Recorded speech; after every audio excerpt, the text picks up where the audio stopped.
안녕하세요. 감동시작입니다. 저희는 해외 커뮤니티 레딧과 감동시작 공식 이메일로 제보받은 실제 사연을 바탕으로 재구성한 스토리를 전달해 드립니다. 구독과 좋아요, 알림 설정은 영상 제작에 큰 힘이 됩니다. 영상 수익은 독거노인 및 불우이웃에게 전액 기부되니 끝까지 시청 부탁드립니다. 모두와 함께 공유하도록 할게요. 여러분은 여기민이라는 말을 들어보신 적 있나요? 여기민은 타국에서 이민한 사람이 다시 귀국하여 고향에서 사는 것을 말하는데요. 이런 여기민 사례가 코로나 이후 재외국민들 사이에서 증가하고 있다고 합니다. 2023년 외교통상부 이민통계 발표에 따르면 미국 한 나라에서만 약 200명의 미주 한인들이 다시 한국으로 돌아가고 있는 것으로 나타났습니다. 또한 한국에 돌아가고 싶음에도 한국에서 새로운 경제적 기반을 마련하기엔 어려운 상황이라 어쩔 수 없이 외국에 체류하고 있는 사람도 어마어마하게 많다고 합니다. 오늘 소개해드릴 일본 여성분의 사연도 이런 여기인 현상과 관련 있는 내용이라 볼 수 있겠습니다. 그녀는 왜 한국인 친구가 복지, 천국 일본을 놔두고 다시 돌아가고 싶어 하는지 궁금해서 직접 대한민국까지 찾아왔다고 합니다. 한국에서 2달간 여행을 다니면서 큰 충격을 받은 이 여성은 고국으로 돌아간 뒤 참을 수 없는 답답함을 느꼈다고 하는데요. 어째서 그녀는 고향에 돌아와서 답답함을 느꼈던 것일까요? 함께 같이 알아보겠습니다. 안녕하세요. 저는 일본 수도 도쿄에 사는 와카나입니다. 와카나는 어린 꽃이라는 이름을 뜻하기도 하죠. 요즘 저는 고민거리가 하나 생겼는데요. 바로 일본에서의 삶이 너무 답답하다는 것입니다. 애국심이 강하고 일본의 자부심이 강했던 제가 이렇게 변하게 된 이유는 바로 한국 때문인데요. 제가 한국에 관심을 가지게 된 건 제가 평소 알고 지내던 한국인 친구 현기가 다시 고향으로 돌아가겠다고 결정했기 때문입니다. 현기는 자유로운 꿈을 펼치기 위해 먼 일본까지 온 친구였는데요. 성실하고 똑똑한 현기는 일본 사회에 적응하기 위해 고군분투했으며 현재는 일본의 대기업에 다니면서 안정적인 직장과 소득을 얻고 잘 적응하여 살고 있었습니다.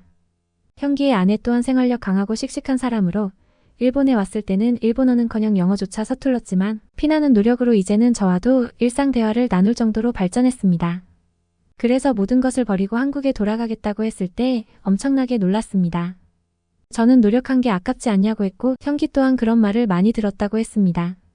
심지어 부모님과 한국에 있는 친구들까지 당황했다고요.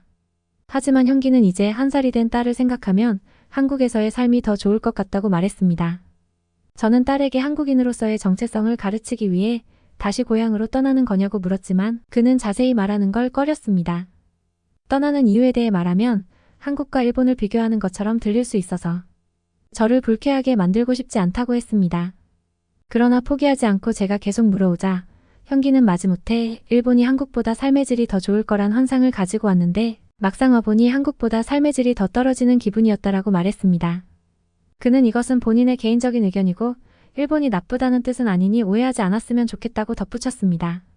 그의 말을 들은 저는 큰 충격을 받았습니다. 일본은 외국에서도 복지천국이라고 소개될 만큼 복지제도가 잘 된 나라였고 외국을 다녀본 저도 우리나라가 다른 나라에 비해 양질의 공공서비스와 보편적 사회안전망을 제공한다는 걸 느낄 수 있었습니다. 제 나라에 대한 자부심이 올라가는 기분이었죠. 현기 또한 예전에는 일본에 오고 나서 삶이 더 느긋하고 편해졌다고 이야기했었는데 어쩌다가 그에게 그런 심경 변화가 있었던 것일까요? 많은 의문점이 생긴 저는 한국이라는 나라가 궁금해졌습니다. 대체 어떤 나라길래 삶의 질이 일본보다 낫다는 건지 싶었죠. 호기심을 품고 있던 저는 현기가 한국으로 돌아간 지 1년쯤 지났을 때 한국으로 장기 휴가를 결심하게 되었습니다. 일본에서는 연간 쓸 수 있는 유급휴가가 최소 연 25일이 됐거든요. 저 같은 경우 저번 연도에 휴가를 쓰지 못해 약 2달 정도를 쓸 수 있었기 때문에 여유롭게 휴가를 보낼 수 있었습니다. 오랜만에 현기네 가족들도 보고 한국이란 나라에 대한 궁금증도 풀면 좋겠다 싶었죠. 한국에 오고 나서 처음 느낀 점은 빠르다는 것이었습니다. 단순히 기술적인 부분만을 말하는 것이 아니라 한국인의 머릿속에 박힌 사고방식이 신속하게 처리해야 한다는 것을 굉장히 중시하는 것 같았습니다. 더 놀라운 것은 그렇게 신속하게 처리하면서 정확하다는 것이었습니다. 한국 마트에 갔을 때 점원이 긴 줄로 선 손님들을 한 명씩 미션 클리어하듯 빠르게 계산을 하는데 바코드 찍는 속도뿐만 아니라 계산기의 버튼을 누르는 속도부터 달랐습니다. 일본인들이었다면 그렇게 빠르게 행동했다면 분명 어딘가 틀린 부분이나 꼬인 부분이 생겼을 것입니다. 하지만 한국인들은 거침없이 일을 처리하면서도 깔끔하고 실수 없이 하는 사람들이 많았어요. 제가 환전하기 위해 은행에 간 적이 있었는데요. 예전에 해외여행을 갈 땐 일본에서 먼저 환전을 해갔기 때문에 처음으로 외국 은행에서 환전해 보는 것이었습니다. 그런데 한국은행에서는 친절한 미소를 띤 은행원이 문을 열고 들어가면 바로 앞에 서 있어 어떤 업무를 보러 오셨냐고 물어보더군요.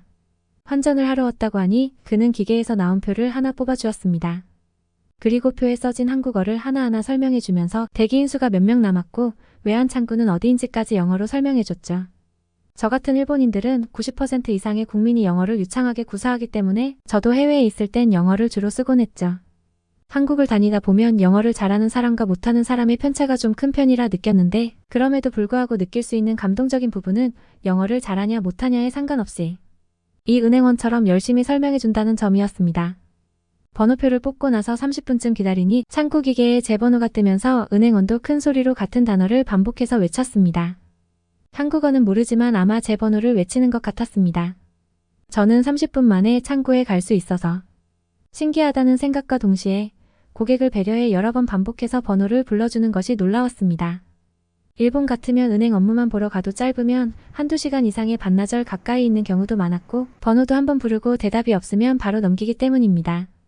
창구의 은행원 직원은 무척 친절했습니다. 그 뒤로 일본에 돌아가기 전 한 번 더 환전할 때가 있었는데 그때도 업무 처리가 일본보다 훨씬 빨랐습니다. 서울을 며칠 동안 구경한 뒤 저는 강원도 원주에 사는 형기의 부부를 보러 갔습니다. 어느새 형기의 딸 희아는 2살배기가 되어 쑥쑥 자라 있었습니다. 하도 씩씩하게 뛰어다니니 형기가 그만 좀 뛰라고 희아를 잡으러 다닐 정도였죠. 형기네 부부가 배려해준 덕에 강원도에 있는 내내 부부의 집에서 지낼 수 있었습니다. 형기의 집에서 머문 지 3일째 되는 날 몸살 감기에 걸렸는지 저의 몸 상태가 좋지 않았습니다. 이마는 뜨겁고 계속 기침으로 콜록거렸으며 콧물도 좀 있었습니다. 몸이 아주 아팠지만 정신을 잃을 정도로 아픈 건 아니라서 따뜻한 차를 마시고 쉬기로 했습니다. 저는 아이한테 우물까 봐 일부러 방 안에서 꼼짝도 하지 않았습니다.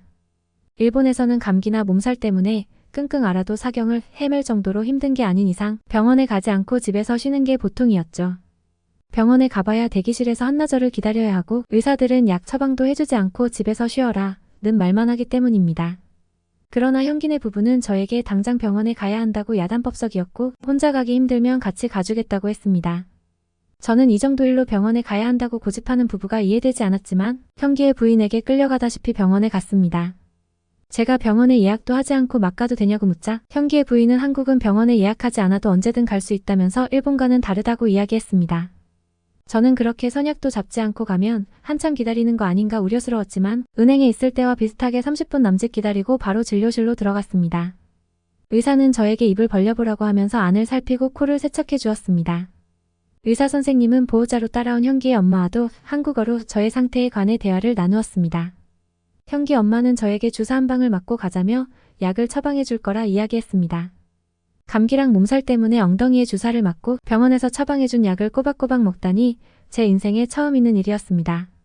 하지만 확실히 효과가 있었는지 다음 날이 되자 몸이 훨씬 가뿐해지고 기침도 줄었습니다. 3일 정도 지나자 기침과 콧물이 거의 멎었는데 기본적으로 감기에 걸리면 일주일 정도 갔던 저는 이래서 약을 처방받는구나라고 감탄했습니다.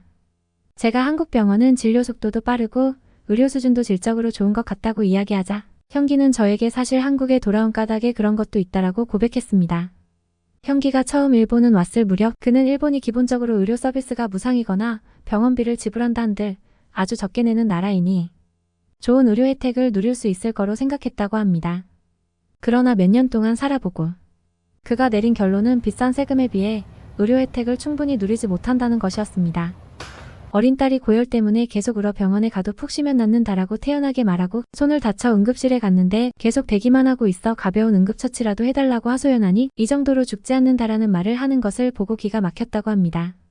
하는 수 없이 비싼 사보험에 가입한 친구에게 부탁해 VIP 위주로 환자를 받는 병원에 가서야 신속하게 처리할 수 있었다고 합니다. 형기는 오히려 핀란드에 와서 의료 서비스의 빈부격차를 뼈저리게 느꼈다고 했습니다. 한국에서는 의료보험에 가입해 있으면 서민도 어느 정도 병원비만 내면 양질의 의료 서비스를 받을 수 있는데 일본의 무상의료는 말만 무상일 품질이 떨어지고 대기시간이 길어 제대로 된 혜택을 누리기 어려웠습니다. 신속하고 질 좋은 서비스는 비싼 사보험을 내는 상류층이나 받을 수 있었기 때문에 사회적 양극화와 박탈감을 심각하게 느꼈다고 해요. 그럼에도 불구하고 연봉의 절반 이상을 세금으로 떼어가고 물건을 살 때 부가가치세가 25%나 붙어 물가는 말도 못했습니다. 처음에 일본에 왔을 때 저축을 안 한다는 친구들이 대부분이라 너무 충격받았는데 1년 살아보니 안 하는 게 아니라 할 수 없다라는 걸 깨달았다고 합니다. 비싼 물가에 세금까지 내고 사니 저축할 돈이 어딨냐는 거죠. 모은 돈이 없다 보니 주식이나 채권 같은 투자 상품은 거의 이용하지도 못했고 자연스레 일확천금을 바라는 사회적 풍토가 자리 잡았습니다.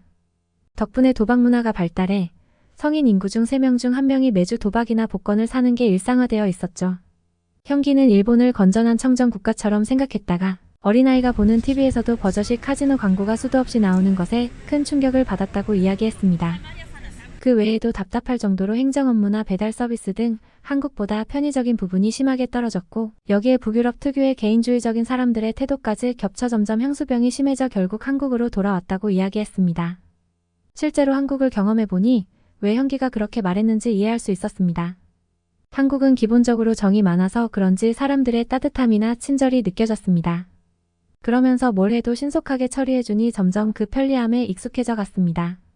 2달 동안 한국에서 행복한 시간을 보내고 돌아온 저는 일본에 오니 불편함을 느꼈습니다.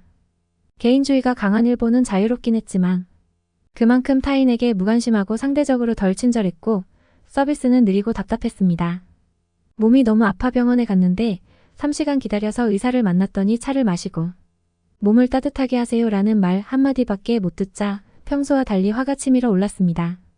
한국에 익숙해지니 은행이나 관공서에 가도 느린 속도에 답답했습니다. 저와 같이 은행에 온 엄마는 대체 왜 그렇게 초조해하는 거니?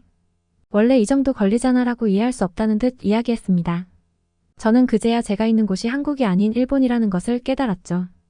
한국이든 일본이든 각자 가지고 있는 장단점이 있을 것입니다. 하지만 저의 개인적인 입장으로는 왜 형기가 다시 한국에 돌아갈 수밖에 없었는지 이해가 되네요. 자신의 나라에 대해 목지천국이라. 자부심이 대단했던 일본이 한국을 겪고 나서 충격받은 이야기 어떻게 들으셨나요? 저희 감동시작은 실제 사연 제보를 받고 있습니다. 채택되신 분께는 선물도 드리고 있습니다. 저희의 사연이 여러분의 하루에 작은 힘이 될 수 있었으면 좋겠습니다. 지금까지 특별한 한국의 이야기를 전해드리는 감동시작이었습니다. 구독과 좋아요를 눌러주시면 영상 제작에 큰 힘이 됩니다. 감동적인 사연을 주변 사람들에게 공유하고 함께 이야기 나눠보세요. 끝까지 시청해주셔서 감사합니다. 더욱더 좋은 영상으로 찾아뵙겠습니다.